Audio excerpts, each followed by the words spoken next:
You're listening to Bizarre Buffet, a podcast of all-you-can-eat weird. I'm your host, Mark Torriello. I'm Jen Wilson. And I'm Mark Bluestein. There'll be food and drink and ghosts, and perhaps even a few murders. You're all invited.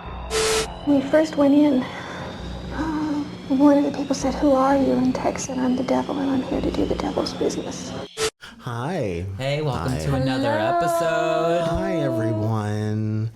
Blessings and abundance. My name is Tina Turner. I'm Lana Turner. Lana Turner. I'm Ike Turner, and I'm going to smack the both of you. Oh, eat the cake, anime. Eat the cake. Eat the goddamn cake. It's some good fucking cake. Doing another episode on the same evening, but you're not going to get this till a little bit later. I'm still wearing the same sequin tank top. The same gorgeous sequin tank top. Mark is still wearing his Carrie White prom queen shirt. And Mark Torriello put a vest on. I put on a leather vest. He to did. make it look like he changed looks and we're not filming. You would never know. I You would just know. never know it. We're filming this. We are doing 2 episodes back to back. We are. We certainly are. So you just listened to Dyatlov's Pass. You did. Our last episode was Dyatlov's Pass, and Jen surprised us with that magnificent. But I was still pissed. I'm still pissed. I'm still angry. I did all this research thinking that you two knew nothing about this fucking shit. And then you're like, oh, Dyatlov's Pass. I'm like, motherfuckers. And I got really excited thinking I was going to like, I don't know. I'm wooed. Don't I worry. was wooed as Okay. well. I'm wooed. See, that's And woo. you brought up things that I didn't know about. That I didn't know either. And our listeners. And our listeners. True. I'm sure there are plenty of people listening who don't know even one thing about what you said. And like I told you before, off camera, I was like, I didn't know about 98% of what you told me. So I loved it. You better have. Yeah, Because but- I put my blood, sweat, tears, and farts And you're shitted and you're farted. into all of that that. episode. That's right. And listen, you know when Mark Bluestein leads an episode, it's going to be more raunch and ridiculous. Oh, it's definitely going to be raunch and ridiculous. Absolutely. So let's. buckle up, everybody. Get on the roller coaster of Me death. and Mark Torriello have no idea. We have no I idea. have no idea. And I think we need to start doing this from now on. we do. I like it. If you like the formatting of knowing that we don't know what each other is doing, let us know in the comments down below. Yeah. And be cute about it. Yeah. Tell us that you like our faces or Tell something. us that we're cute. Tell me that you want to go on a date with me. That's right. I'm single. She's single, beautiful. She's a celebrity. ready to mingle. That's right. Be good. Wow. Additional clapping. Yes. You hear that overlap? Yeah. That's audio. That's technology. Do we have a question before our topic, Mark? Well, we could do a question, Yeah. I suppose. We always do a question. I know we should do a question. So I guess my question would be, if you thought that you lived in a haunted house, like legitimately haunted. Now, trust me, you're not going to have any idea of what this story is. I can guarantee Like you. Conjuring or Amityville type house. Yeah. How do you think you would respond? Like, what do you think your reaction would be? Move the fuck out. Yeah. Do you want my honest? Yeah, of course. I would move the fuck out. Mine would be the opposite, Jen's. I would move the fuck in, and I would try to cash grab and make a story of it, whether I was on TV or I rented it out as like a haunted house. But like, what if your life was in danger? I don't know. I would be more concerned about my rent or mortgage because now I have a fucking ghost living here rent free. That's true. That is true. Fuck you, ghost. Fucking ghost motherfuckers. Pay up. Pay up or get out. Yeah. You're freeloaded. No good. Good for nothing. That's my ex-boyfriend. That's right, unfortunately. All right, kiddies, gather around this perverted campfire because I have some story time. I can't wait. Are you so excited? Oh my god. Oh my god. All right. I don't have a change of a diaper, so like I'm just warning you. So this story... Don't shit next to me, Mark. I know. Normally I have blue stain next to me, but tonight I have Toriello. That's Let's right. be real, I never poop. I know, but the fact that I have like blue stain directly across from me is You even know, worse. it's danger It's zone, even baby. You in worse. the squirt zone. Now, I can guarantee you, and you can call me out if this is not true, but I would be willing to place a bet that most of you have not heard this fucking story. And so help me God if you have. Lashings for everybody. I'm kidding. It's fine. All right. So this story... it's a little fucking out of control. I'm going to tell you ahead of time. So the things you'll hear in this episode, yeah, it is. It's fucking crazy. Love some out of control shit. This shit is like 90s thriller. Like Sharon Stone is going to pop out. Glenn Close is going to boil your family Fatal fucking attraction, rabbit. single white female. Oh yeah, Oh, yes. only like that, but more fucking dark and demented. So this story, it centers around two sisters. Their names are Annie and Jessica Andrews, and they were living in their childhood home in Pepperell, Massachusetts. Never heard of it, but it has pepper in the name, so that's cute. The year was 1986 when, very sadly, and this is a sad thing, their mother passed away. Aww. I know, it's sad. Now, upon the passing of their mother, the two girls were spending a lot of time on their own, you know, pretty much taking care of themselves because, you know, their dad had to take on more roles being a single parent. Mm-hmm. So, you know, with being a single parent and them being on their own a lot. What are their ages, if you don't mind me asking? No, not at all. Annie was 15, and I know Jessica, I think she was a little bit younger. I'm not exactly like sure. 13. Yeah, they were very close in age. So they were like young teenagers. Exactly. At this point, the family's grieving, and Annie, who's 15, you know, trying to keep herself going and move past the tragic loss of her mother, she starts chatting with a boy by the name of Danny. Danny, or so we would hope, right? Oh, Danny boy. Oh, the pipes. Well, you're gonna learn why that's a really funny reference. You just wait. Oh, Just fucking shit. wait. Did I just make a random reference? You made a random reference that actually is going to make sense to you later. So, Danny, 15-year-old, and Danny. So, the story goes that Danny said he got Annie's number from a friend and that he went to another high school. So, as time and phone calls progressed, like any teen, Annie was starting to fall for Danny. Ooh. So, like, eventually, after all the back and forth, you know, the time to meet one another was soon approaching. And Danny had asked Annie if she'd like to go get ice cream with him, which she was all about. Aww. Ice cream. Lieutenant Dan, ice cream. Ice cream, you scream, we all scream for Danny cream. How innocent. ice cream. I know, it was 1986, so. Oh. Ice cream and Back to the Future, fuck yeah. So now picture it, I wrote. Picture it. The moment has come. The bell rings. Annie nearly rips that door off the hinges and then, oh fucking shit. Now I'm going to reference the show Catfish here because this is what ends up happening to Annie. Turns out, Danny was embellishing, you know, a little bit over the phone. I'm guessing you had to be more open-minded in 86 because, you know, no smartphones. So reluctantly, Annie still chooses to entertain the ice cream date. It's an awkward situation. I'm not sure that I personally would have, you know, entertained it myself. What do you guys think? It depends. That's Wait, true. so basically they were speaking on the phone with each other. But they never met? They never met? Yeah, they had never met. And he claimed that he got her phone number from a friend. So but did he just randomly call her and be like, hi, my friend, give me your phone number. We're going to talk. Exactly. And this was like before the internet existed. Yeah, exactly. I mean, or if it did, or I don't know, the first Apple computer that was literally a fucking paperweight, probably. So here we are, right? We're on this ice cream date. Annie, she's already fucking over it because the obvious aspect of Danny lying about his appearance, but he was also like a little off, I guess you could say.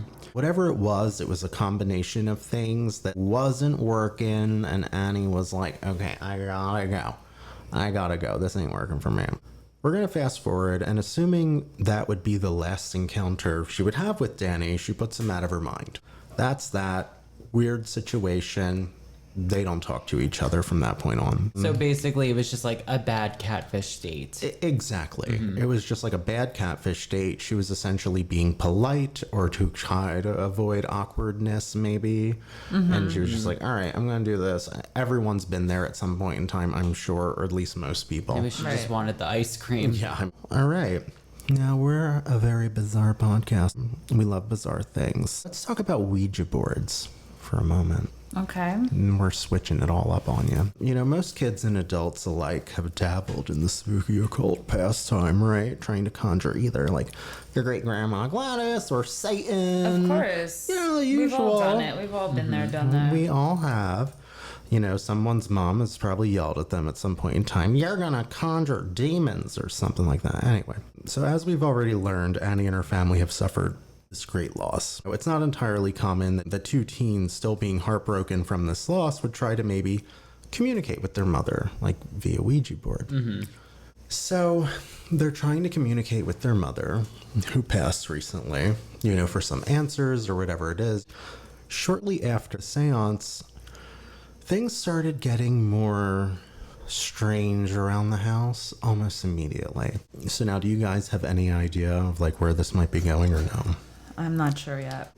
They started hearing knocking sounds in the walls, like through the home in different places, thinking, oh wow, mom might be trying to tell us something. You know, they believed at this point that their mother was trying to communicate with them. Oh, don't tell me Danny like snuck in and was like stalking. No, you gotta wait till the end. There's so many weird things here that you would never imagine. They started hearing all these noises, believing that it was the mom trying to communicate with them. But the noises just kept progressing and getting worse at this point, like fucking frightening even.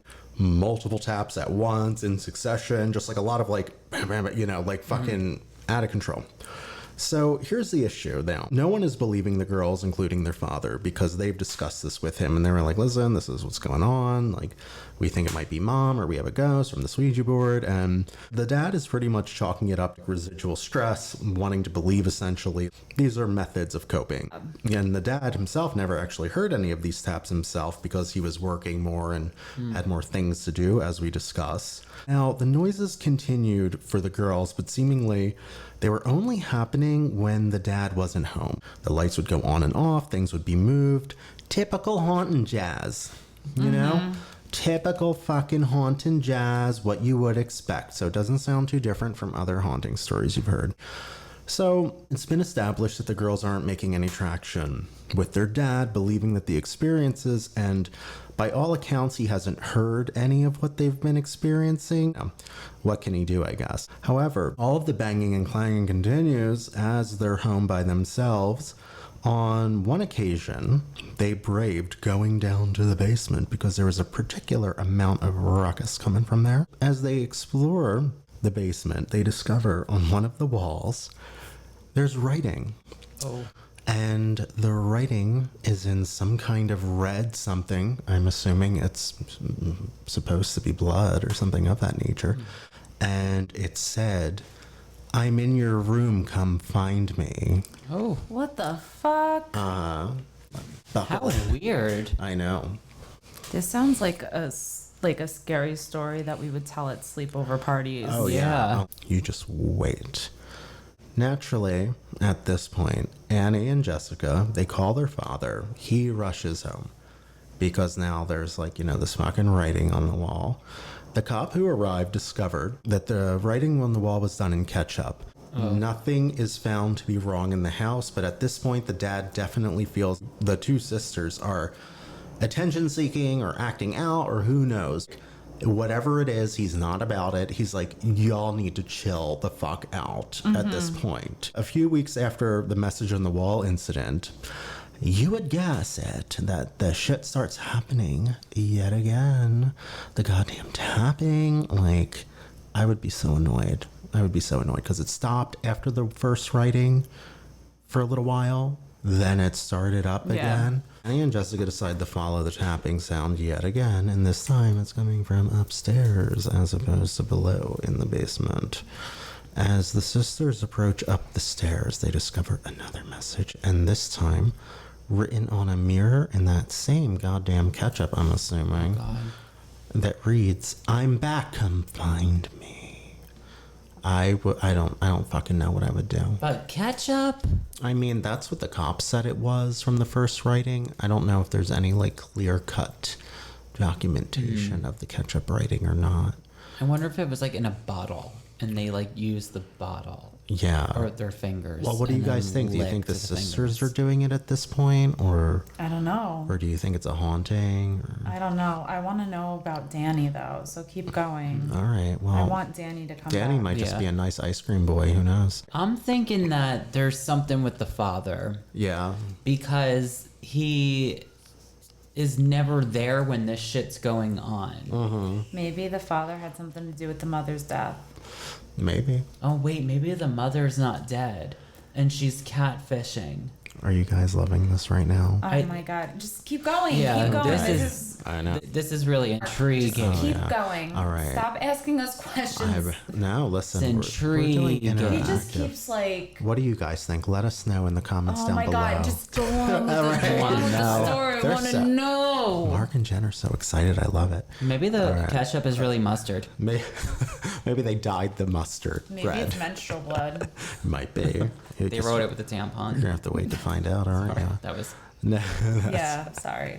Yeah, sorry there, tampon advocates. All right, so in the process of this new and disturbing event, Dad gets back home. I'm not sure that this dude knew what to think at this point, but clearly there's an issue at this fucking house that's not going away. So Daddy goes in to investigate just what the fuck is going on now with these girls and all this shit and the ketchup and everything else, you know? So the real discovery would prove to be an actual thriller nightmare of a fucking shit show situation. You have no idea. Stop telling us we have no idea and just fucking tell us. Yeah. Listen, cliffhangers. Getting angry. Now you're getting us anxious and angry. Come on. Cliffhangers, baby.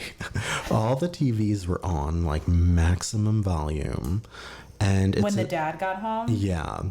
And it's his first time feeling as though there could be another issue for real. So this was his first instance of feeling like something was actually happening, because up until this point he was just not convinced that any of this was real or whatever it was. As we know, the dad's in the house investigating at this point, just walking through to see if he can find anything. As he approaches one of the rooms to look around, he's greeted by a figure in a white wedding gown with its back facing him. Oh, God. Shut the fuck Blonde hair. Now this fucking goblin in the wedding dress turns around to reveal this insane makeup, takes off the wig. Mind you, they have hatchet in their hands. Oh, God. So this person, he walks in, the back is facing him. They're in what looks like a wedding gown, blonde hair, turns around to reveal a hatchet with crazy makeup on. And takes the wig off. Yeah, and Is it takes... Danny? I don't know. You're going to have to wait to see what's going on here. It could be a ghost still. Now, at this point, the figure turns around, and after the dad sees the face, this figure starts chasing him. Oh. And going after him. And the dad's basically screaming, running out of the house. And he's like, we all got to fucking go. We all got to get the fuck out of here.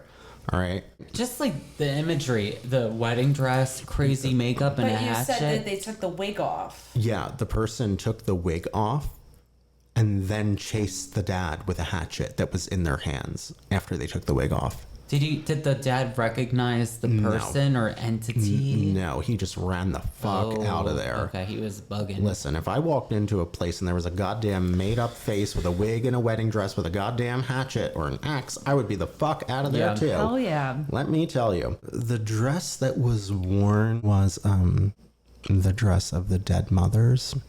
I was gonna guess that. Yeah. Or Vivian Westwood. Now we're moving on. The figure escapes. The dad runs out of the house. They don't know Where where. are the girls? the girls are already out of the house because they were, already scared from like the second message that was in the writing. In the bathroom. Yeah, in the hallway or whatever. So they had been outside, and the dad went in to investigate when he was chased out by the crazy person in his wife's wedding dress. Now, at this point, Dad's been chased out of the house. The cops are there, and they're doing like a thorough sweep of this house. And what they just don't happen upon is like literally what nightmares are made out of, just to say the least. So this person in the fucking dress was hiding in a crawl space under the stairs that the police discovered. You remember little Danny, right? Who catfished Annie, Yeah. the ice cream and all? It was him. Oh. Yeah, it was. I knew it, and Yeah. you just were like, Well, listen, that's part of the Mark mystique. catfished us I know, into but- thinking the catfish was a different catfish. so it I was know. Danny. It was Danny. Oh boy. All right, but we're not fucking done yet. And I'm sure there's a motive to Oh, this. there's more. So he was literally hiding in the walls at night as the family slept and was out of the house. He had moved the clothing dryer that the family had in the basement. And I guess there was a hole in the wall that he was fucking sleeping in. And the area looked like he was living in the walls of their house for months, according to like what the police said. So is like Danny arrested and behind bars right now? Girl, we haven't gotten to that part of the story yet. You're gonna have to wait and find the fuck out. But All right, so we're moving on. Nothing would happen when the dad was home because this fucking goblin could see the dad coming and going from the vents below the steps because he was hiding in the walls, like from the crawl space. So he was basically people under the stairsing it around the house. So he was hiding in different places of the house. And like, so he had a place where he slept and then a place where he would access other parts of the house, like within the walls. What the hell kind of house do they live in where you have enough room? I don't know. Speak to their architect. Oh my god. I want to look this up. I wouldn't be able to fit my foot through one of our walls. Oh, I know. So, Danny, good old Goblin Danny, he was hit with a fucking ton of charges. One being armed assault in a dwelling, breaking and entering, malicious injury to a property, as well as armed burglary. He bounced around from a bunch of facilities. He was underage. He was not 18 at the time. So now, his full name is Daniel LaPlante. He is behind bars, but the family is like, we just gotta fucking move now. We're over it. Like, we know he's behind bars, but let's get out of here. However, now that the Andrews, that's the family's name, now that they're done with their awful nightmare, the saga of Danny LaPlante continues. Oh my God, he's so creepy. I know. Everybody look him up. Danny was released to his mother, a $10,000 bond, and I believe what it said was that he was awaiting to be tried as an adult as opposed to being tried as a minor for his crimes against the Andrews family. So it was a weird loophole that would get him free for a little while as he awaited, I guess, his new sentencing. Now, it doesn't take a fucking rocket scientist to figure out that, his release was the worst idea ever. Danny was subsequently released to his mother and stepfather while on bond, and Danny targets a family in his neighborhood at this point, one that lives more or less directly behind his home with his mom and his stepfather. Now, within weeks of Danny being out on bond, Andrea Gustafson, who was pregnant at the time, is murdered along with her 2 young children. Odd coincidence, maybe, but not likely. And regardless, another fine example of what the fuck. Why would they let an axe-wielding crazy man in a dead woman's wedding dress out on bond anyway? But I digress. So the cops head over to Danny's house at this point because they know he's supposed to be kept there. He's out of fucking child prison or wherever the fuck he's in. In the meantime, at the new crime scene, the Gustafson house, the police noticed a lot of parallels or similarities to the whole Andrews family situation. It's at that point that the police are like, all right, so we got to see what's going on with this Danny because we know he's out of custody. Upon arriving to his house, which is a short walk from the new crime scene, they go in, they want to speak to him, they encounter his mother. He fucking flees the house and runs from his house where he's supposed to be staying. Was he wearing a dress? I hope so. So, now fucking mind you, the Andrews family, this poor fucking family, they are in the process of packing their shit and getting the fuck out of Massachusetts. However, it's at this point that they weren't entirely moved out, and the police had to then inform this poor family that, oh, and by the way, be careful because, you know, that guy that was living in your house and the walls, he's fucking out of prison and we're scared for you. Well, that's when the police should be present at the house at all times. Absolutely. I fucking agree. Entirely. Our tax dollars pay for that. So they should do it. That's right. So, I mean... Defund the police! Defund the police department. That's right. No justice, no peace. All right. So we're going to wrap this story up because the most important elements are here. But the police end up getting various tips when Danny fled the scene, and he was apprehended about 8 miles from his home at a lumber yard. The Andrews family went unharmed a second time, thankfully. And it was said that he was laughing maniacally as they fucking captured this turd goblin. Oh, God. Yeah. Oh, God. Now, Danny LaPlante was convicted on first-degree murder for each member of the murdered Gustafson family. He was sentenced to life in prison without the possibility of parole. Guess they learned the hard way with this one. This is what my note says. Wow. Insensitive and weird, but how do you like it? So is he still alive? Yes. Yes. Yeah? Jen did some I just research did in the some meantime. deep dive. Yeah, he's still alive. He's in prison. Yeah. He looks like a creep. Yeah. What do you think? That's so weird. That's really weird. I don't know. How does one get into your fucking house and then hide hide under the stairs and then in the cross? Like, how does one get in Well, there? I want to see this shit happen in a trailer park. Never. I mean, You like, would know. you would have to live in a fucking, like, big house. Like, a nice-ass, big old Well, house. it kind of makes me think about the episode we did on Cabrini Green. Oh, where, yeah. like, going through, like, the walls. Yeah, Yeah. the bathroom mirrors. Yeah. What I find interesting is that there's this perfect timing, right? The death of the mom, and then the Ouija board, and then all of these, like, quote-unquote supernatural occurrences happened. I wonder if he was in the walls or spying on them while they did the Ouija board. I'm pretty sure he was. And that is more creepy than any kind of ghost. How fucked up is that, right? And I think you are 1,000,000% correct because the Ouija board did not take place till after the ice cream meetup, where he clearly felt a certain kind of way of, you know, the poor girl being like, oh, by the way, you lied to me about almost everything. I'm the fuck out of here. You're lucky I even entertained you for a second. Yeah. So he felt a certain kind of way about that. Right. So I'm assuming he probably moved his fucking wild ass into that house soon after. And he was most definitely, you know, spying on them. And the funny thing is that they were playing with the Ouija board in the basement. And if you recall, he was sleeping in the basement Right. in a hole behind their clothing dryer. So that was his main hub. He would only disperse throughout the house through another access point under the stairs Right. to fuck with them and to create the hauntings. So he most definitely was there when they were doing that. And that's just a whole other twisted fucking element. Like, you are Very so creative. I know, very creative for sure, but you're Wait, so fucked up. Did he actually know one of the Anne? Was it the daughter? Annie. Did he know Annie's friend, or was that made up? That I'm 90% sure that's made up. I feel like I saw something that said that he actually went to her school and he was known. Now, don't quote me on this, everybody, because this is what my brain is telling me. I cannot confirm it for you, but if you know, let us know.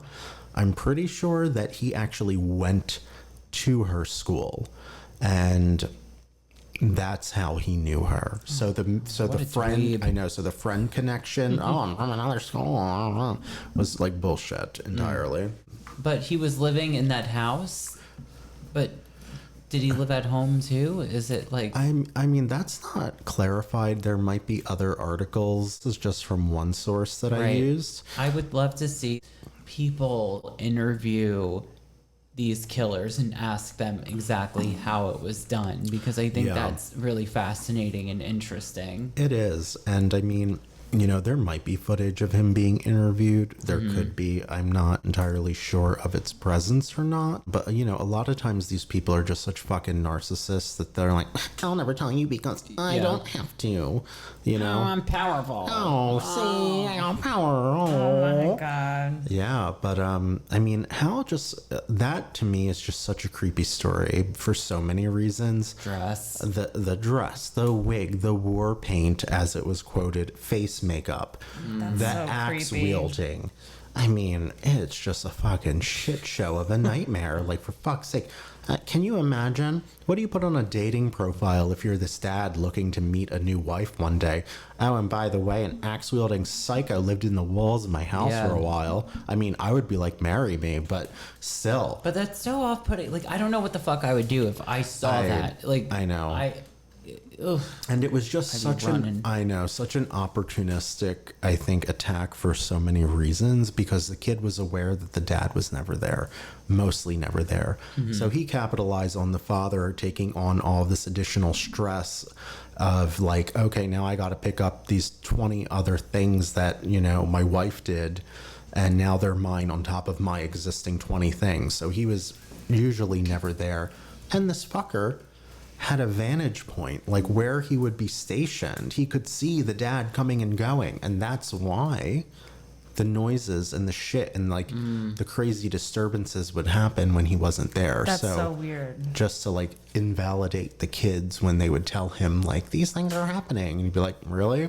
I don't hear shit. A message to parents of the 80s, listen to your children. That's right. End of today. Haven't you watched Nightmare on Elm Street? That's right. Kristen, get away from that house, on the leg. Yeah. Mark, I love this. Good topic. Thank you. Yeah, Thank this was a good one. Thank you. And so I guess at this point, if we have no further questions from the class, we should say... Follow us on Instagram at Bizarre Buffet. And on Facebook at Bizarre Buffet. That's right. And let us know if any of you have heard this story before, or Dyatlov's past. You know, we're very curious to know what your take is. And we do have some recommendations for topics. We have not forgotten about you guys. I think one was from Bree. Yes. I think we had another one maybe from Sam.